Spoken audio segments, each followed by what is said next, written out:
you finished your embroidery, you've finished off all your ends, you turn it over on the back for a quick look, and what do you know, there's a loop on the back.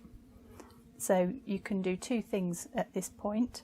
You can leave it, pretend it's not there. It is better to deal with it, because if it's a loop on the back, it could be a loop on the front as well, so it could come loose on the front, and that would be a real shame if your work all came undone. So very easy to deal with, so just take a few seconds just to sort it out. So I'm going to use the lasso method. Now, we have covered this before. There is another video on what to do with broken threads, and we also use this method and gold work as well for taking our gold ends through to the back. But I'll show you again for this. So it's a bit of a stronger thread, a buttonhole thread or a linen thread. Just double it through the eye, so both ends go through the eye the same way, and that leaves a loop on the top.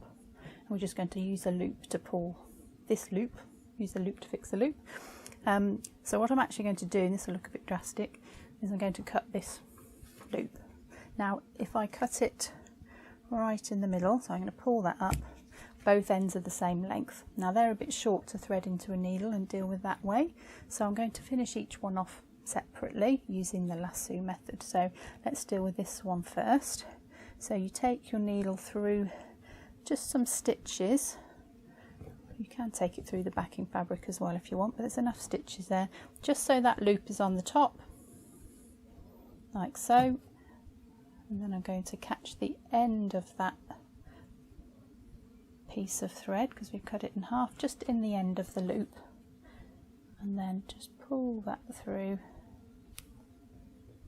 like so. And I usually take it through just a couple of times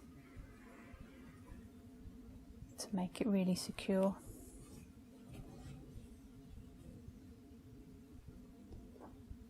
So just so the loop's showing, take the end of the wool in the loop and pull it through, and that just secure it, make sure it doesn't do anything surprising on the front. And we'll just do the same with the other end as well. So take the needle through under the stitches close to where the end of your thread is, leave that loop on the top, place the end in there. It's important it's just the end, or you've got nothing to pull on, and just hook it underneath the stitches like so. One more time just to be sure. So nearby, leave the loop, catch the end of the thread in the loop, and to do it so you can see it. Fiddly sometimes. There we go.